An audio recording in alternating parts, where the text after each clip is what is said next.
Shalom, Om Swastiastu, Namo Buddhaya, Salam Kebajikan, Tabe Salamat, Lingunalatai, Salam Sahujud, Karende Malempang, Adil Katalino, Bacuramin, Kak Saruga, Basengat, Kajubata, Arus, Arus, Arus. Perkenalkan, nama saya Selvina dengan NIM 2230 1020 2013. Saya mahasiswa dari Universitas Palangkaraya, Fakultas Keguruan dan Ilmu Pendidikan, Program Studi Pendidikan Bahasa dan Sastra Indonesia. Di sini, saya akan membuat video untuk memenuhi tugas ujian akhir semester mata kuliah menulis faktual dengan materi teks deskriptif. Yang pertama, kita masuk pada pengertian teks deskriptif. Teks deskriptif adalah teks yang berisi penggambaran suatu objek, baik makhluk hidup, benda, tempat, atau peristiwa secara terperinci, sehingga pembaca seolah-olah melihat, mendengar, merasakan, atau mengalami sendiri hal yang dideskripsikan. Menurut Pardiono, tahun 2007, menyatakan teks deskriptif berasal dari bahasa Latin, describe, yang bermakna menggambarkan sesuatu hal. Kemudian, Pardiono mendefinisikan dalam bahasa yang mudah dicerna sebagai bentuk karangan yang menggambarkan suatu kondisi atau keadaan yang sebenarnya lewat panca indera. Masuk pada materi yang kedua, yaitu struktur teks deskriptif. Yang pertama ada A. Identifikasi adalah gambaran umum dan menjelaskan definisi atau identitas objek yang dideskripsikan. Masuk bagian yang kedua, yaitu deskripsi bagian. Deskripsi bagian merupakan bagian perincian objek yang berdasarkan tanggapan subjektif penulis. Perincian berisikan yang ditangkap oleh panca indera. Deskripsi bagian menjelaskan pengelompokan objek yang dideskripsikan. Dan struktur yang ketiga yaitu simpulan atau kesan. Simpulan atau kesan harus memberikan refleksi dari objek yang dideskripsikan sebagai wujud kesan atas objek yang dideskripsikan. Baiklah, kita masuk pada materi yang ketiga, yaitu jenis-jenis teks deskriptif. Yang pertama ada teks deskriptif spasial. Teks deskriptif spasial adalah jenis teks deskriptif yang menggambarkan ruang, tempat, atau lokasi berlangsungnya sebuah peristiwa. Yang kedua, teks deskriptif objektif. Teks deskriptif objektif adalah jenis teks deskriptif yang menggambarkan suatu hal atau seseorang dengan mengungkap identitasnya. Dan yang terakhir ada teks deskriptif subjektif.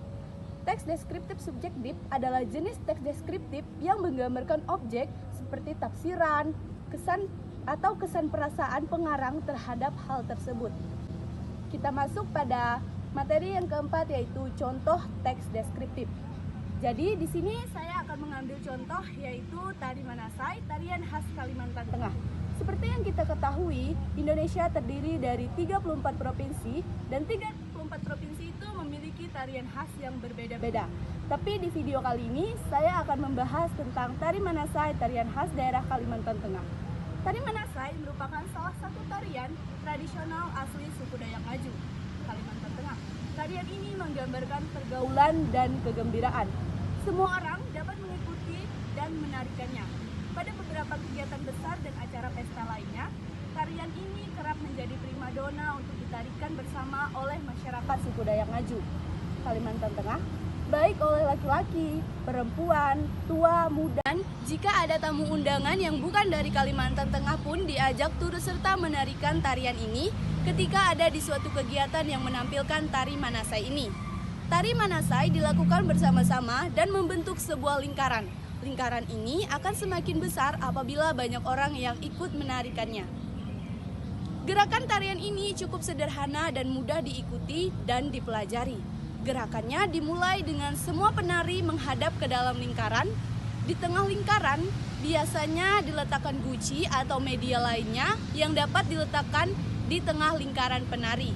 Biasanya juga guci atau media pelengkap lainnya tersebut diberi hiasan seperti bambu atau hiasan lain yang diikat dengan selendang.